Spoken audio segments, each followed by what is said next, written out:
This week's discussion board is on cognitive load theory. The goal is to understand how the cognitive load produced by different learning tasks can affect a student's ability to process new information and therefore create long term memories. Our textbook mentioned that we can generally process and retain around 9 pieces of information.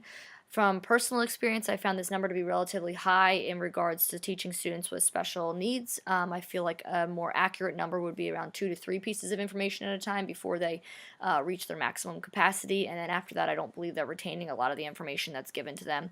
I do believe this number can be increased when making an emotional connection to learning. So, as opposed to just teacher led instruction at the front of the classroom, I believe if the kids are up and active or engaged in the learning process, then they're much more likely to make that connection and then have that long term memory.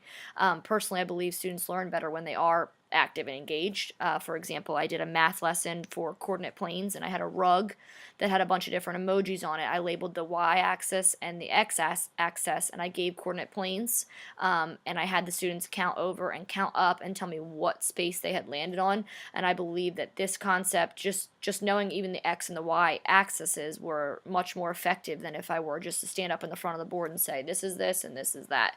As a teacher, cognitive load theory helps me to analyze how I present information to the students. I want to make sure that I'm giving them not too much information but not too little information. I want to make sure that everything is pertinent to them, and that they're able to easily retain the information, and then I'm not overloading them. So I believe that just doing this discussion board and just reading about this information has helped me to analyze and maybe adjust some of the different instruction that I do in the classroom in order to help the students to learn better and be able to retain the most information.